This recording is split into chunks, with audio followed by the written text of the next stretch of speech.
Estos van a una guerra.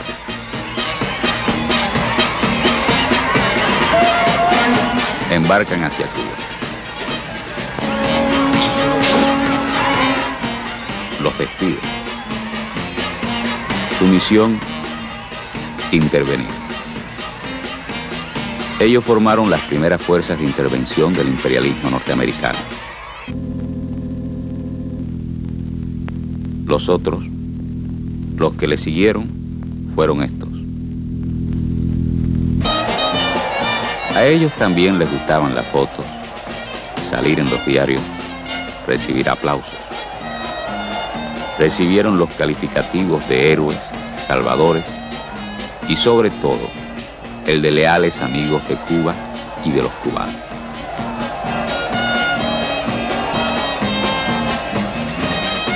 Como héroes fueron presentados.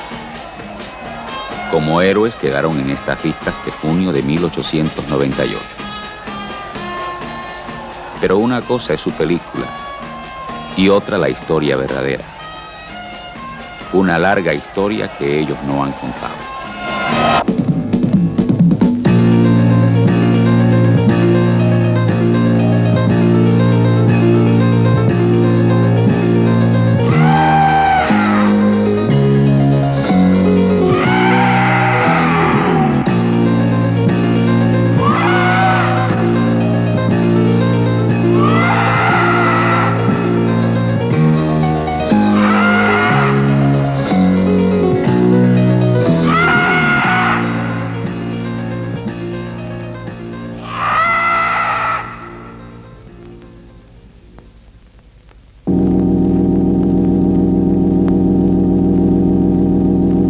Al principio Estados Unidos intentó comprar, anexar, apoderarse de la isla ensayando todos los recursos de su política, siempre impidiendo la independencia.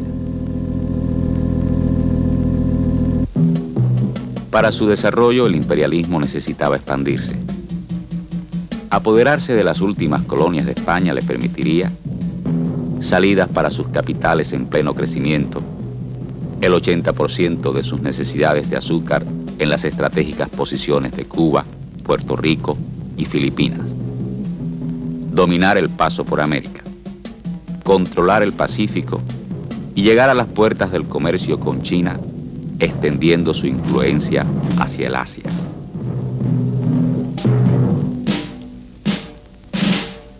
Una guerra era lo que faltaba.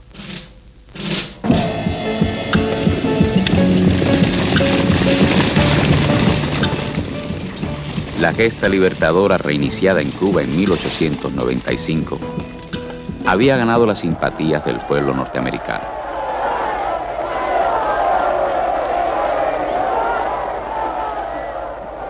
Y dos monopolios periodísticos, el Morning Journal de William Randolph Hearst y el World de Joseph Pulitzer, hacían de esta guerra su instrumento de competencia. Hearst envía un dibujante. El corresponsal desde La Habana telegrafiaba: nada que señalar, todo en calma, no habrá guerra. Quisiera regresar. Yes, dear Wheeler, you provide the prose poems. I'll provide the war.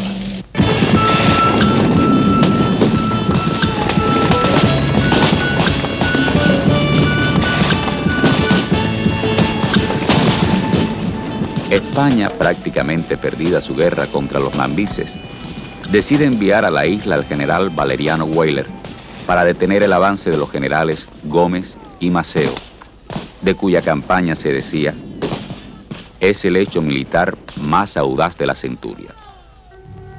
La política de Weyler: convertir la isla en un enorme campo de concentración.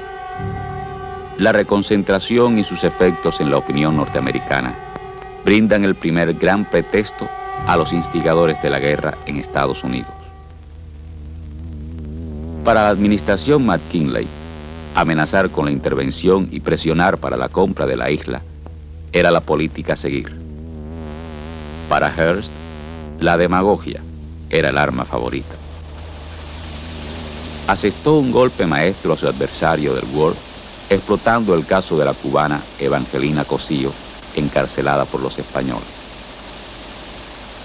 El Morning la convirtió en la flor de Cuba, y sus corresponsales reclamaron el apoyo de las mujeres norteamericanas en favor de la cubana.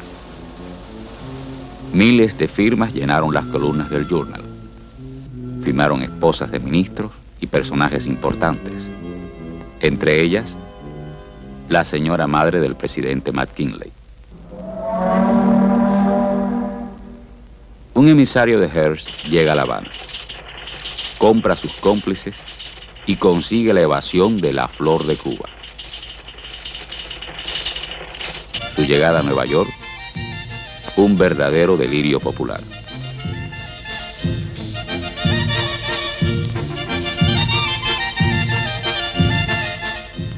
El secretario de Estado declaraba: todos deben admirar la hazaña del Journal. McKinley alababa a la empresa que expresaba el profundo sentir del gobierno de Estados Unidos.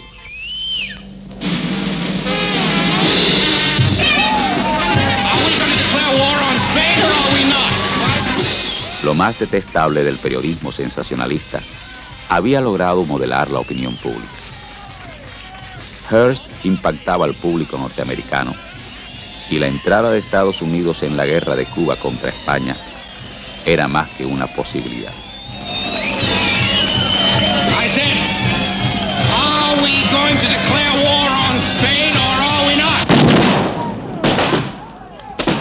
En Cuba la victoria de los mambises era inminente. 20 renombrados generales, 200.000 hombres, varios cruceros de guerra y la artillería del más grande ejército enviado por España a sus colonias de América eran derrotados. Agotada, incapaz de sostenerse en la campaña, España busca una solución: la autonomía. Pero en la manigua los revolucionarios no aceptan ni la autonomía ni la anexión a Estados Unidos.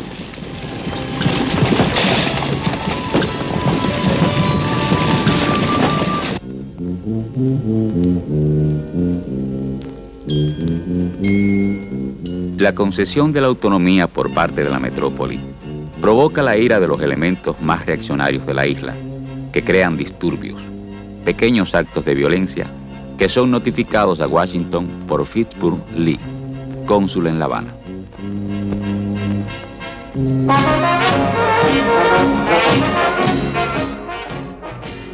La oportunidad no se desprecia. La escuadra norteamericana es despachada a la isla Dry Tortuga, a 6 horas de La Habana, y el Maine, un crucero similar a este, es despachado en visita amistosa para cuidar los intereses de los norteamericanos.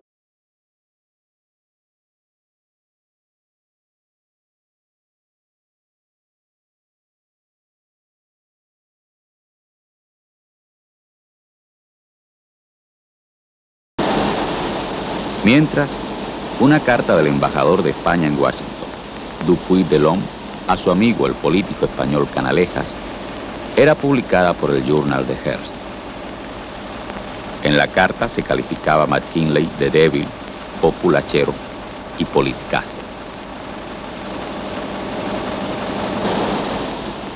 Siete días después, en momentos en que la alta oficialidad se hallaba lejos del buque, el Maine estallaba misteriosamente.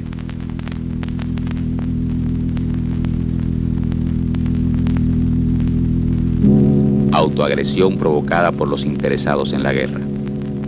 Víctimas, 266 tripulantes, la mayoría negros y chinos.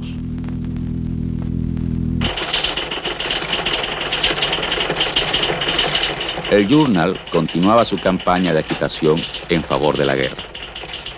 Propagaba la idea de que la destrucción del Maine era una provocación de España.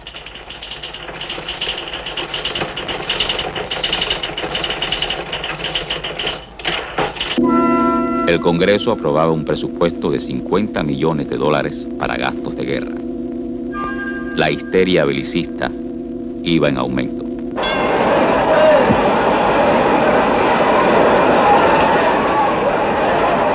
Hearst se ofreció para constituir un regimiento con los mejores campeones deportivos norteamericanos.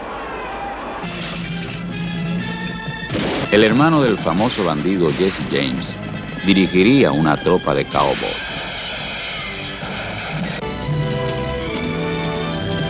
El célebre Buffalo Bill, al frente de unos cuantos millares de indios, aplastaría a los españoles. Hearst propuso también equipar un regimiento de caballería por $500,000. McKinley declinó la oferta, pero la Marina aceptó utilizar el yate de Hearst para el desembarco. El 19 de abril de 1898, el Congreso de Estados Unidos aprobaba la resolución conjunta. El documento traicionaba los nobles deseos del pueblo norteamericano y desconocía al gobierno de la República de Cuba en armas, pero proclamaba: el pueblo de Cuba es y de derecho debe ser libre e independiente. La historia revelaría lo que ocultaba aquella afirmación.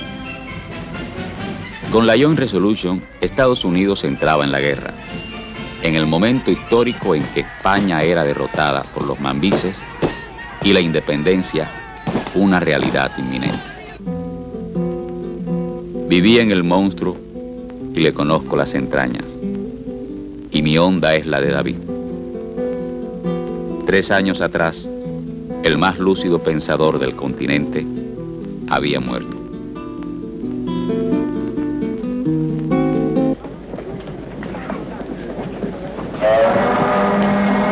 Frente al viejo colonialismo, la democracia norteamericana se proyectaba como una ilusión. Tiempos en que los métodos del imperialismo eran desconocidos para la mayor parte de la opinión pública.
Bloquean la isla, cañonean y por fin logran desembarcar.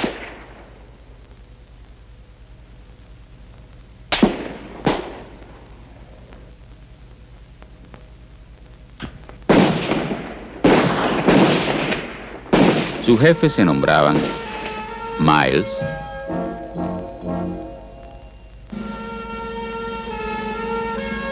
Samson,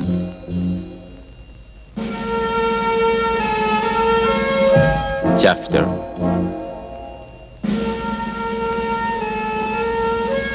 Dewey, y eran generales, almirantes, coroneles.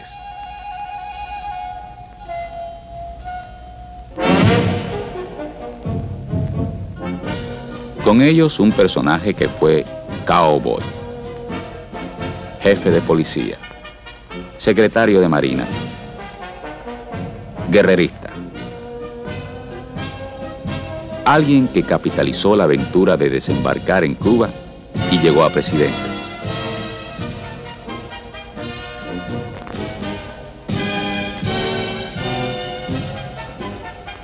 El imperialista Teodoro Roosevelt, al frente de sus rudos cabalgadores.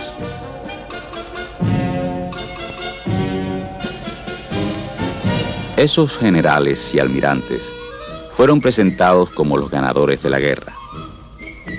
Antes habían solicitado y después usurpado el plan de operaciones de un mambí, el único gran estratega de la guerra hispano-cubano-norteamericana, el general Calixto García, jefe del Departamento Oriental, cuyas fuerzas disciplinadas y aguerridas decidieron las acciones más importantes.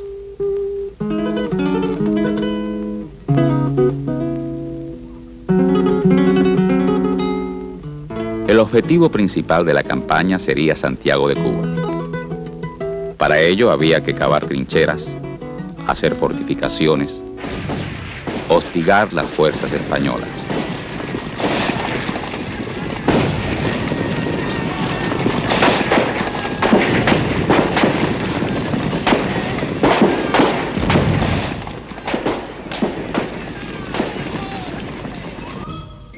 Mientras, ahí están los muchachos del 9º Regimiento.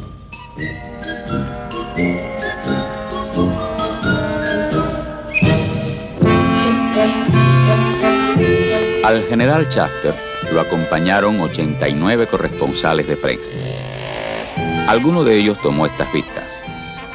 Los cubanos no aparecen por ninguna parte, pero ahí están los héroes.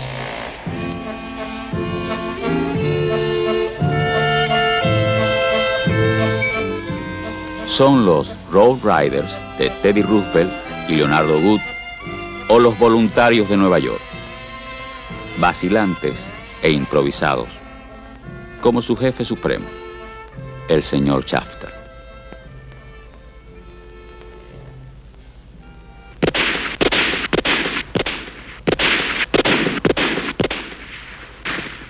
Entran en combate.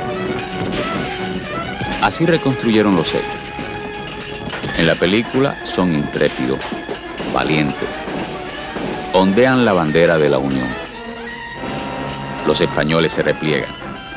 Son los salvadores norteamericanos.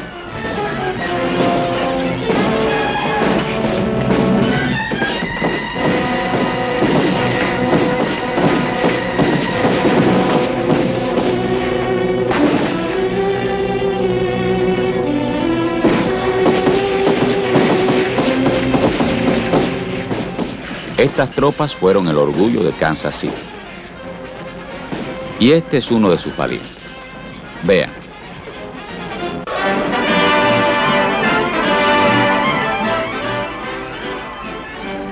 Se lanza al agua.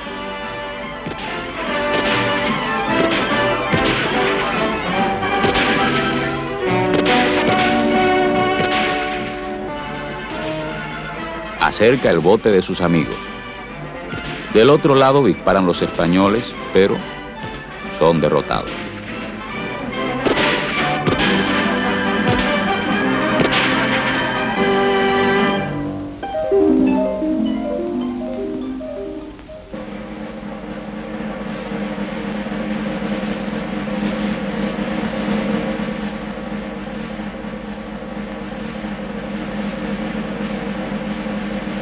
A pesar de estas imágenes del primer cine que nos trajeron,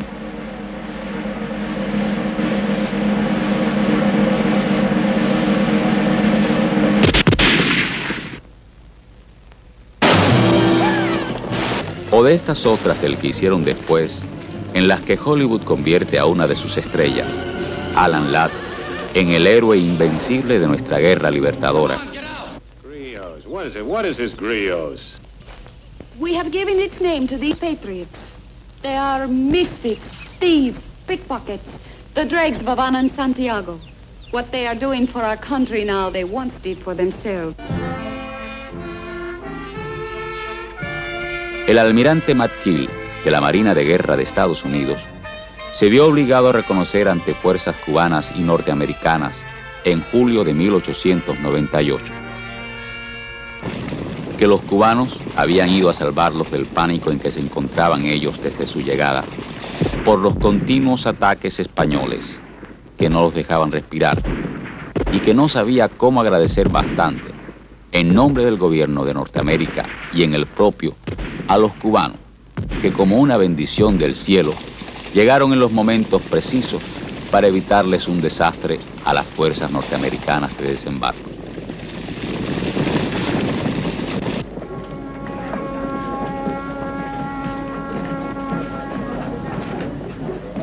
En la bahía de Manila, la flota del almirante Dewey, sin sufrir una sola baja, derrota a la escuadra española.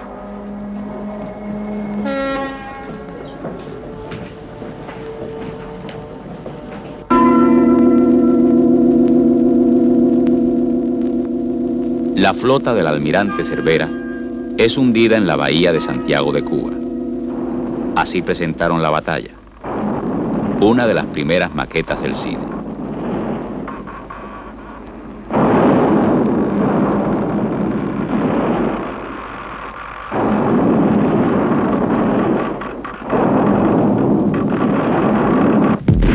El 14 de julio, sitiada por tropas cubano-norteamericanas y por la escuadra del general Samson, se rinde la plaza de Santiago de Cuba.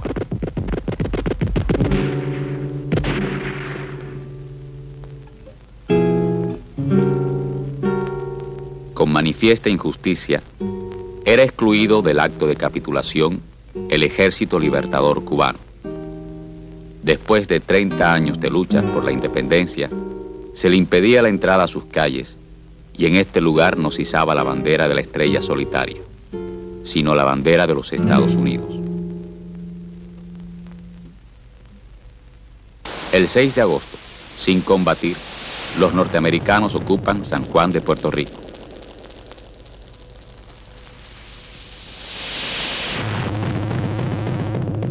El 12 se suspenden las hostilidades y se firma en Washington el protocolo de paz.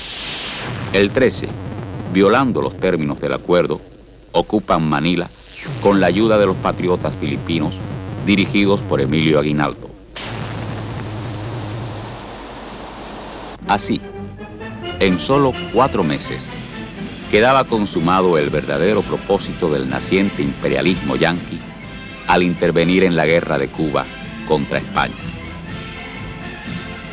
El Tratado de París, firmado el 1 de diciembre de 1898 entre España y Estados Unidos, sin participación de la representación cubana, daba fin a una guerra que ellos llamarían hispano-americana.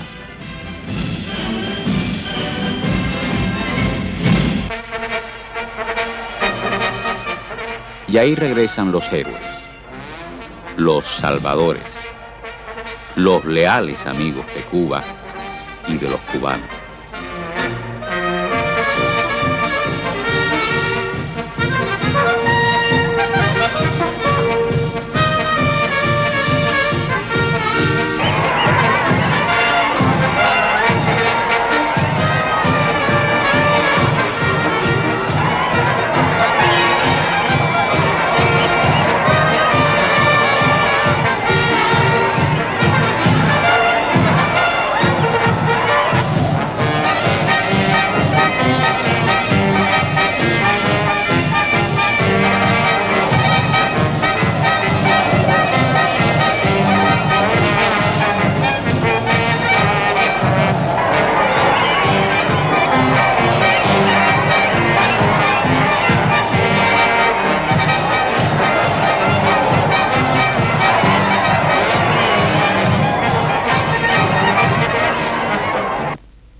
Cuatro años de ocupación militar norteamericana, desmovilización del ejército mambí y constitución de un ejército regular sin la participación de los mambises.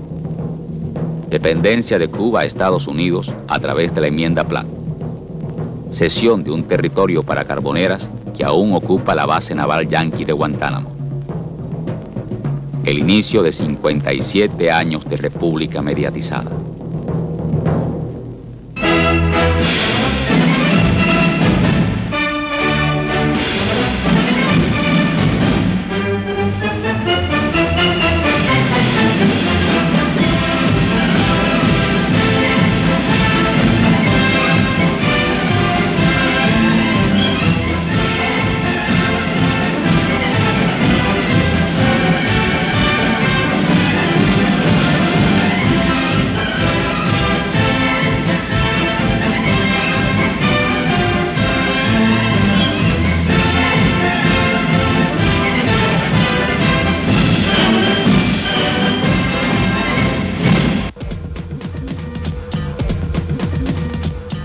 Aseguraban la anexión de Hawái. El tratado consagraba su anexión a Estados Unidos.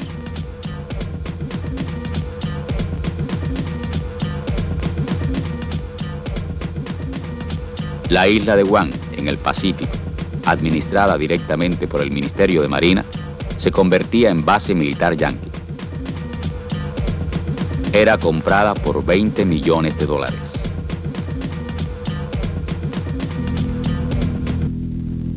Una guerra que, al decir de uno de ellos, no fue gran cosa como guerra, pero no dejaba de ser lo mejor que podíamos encontrar.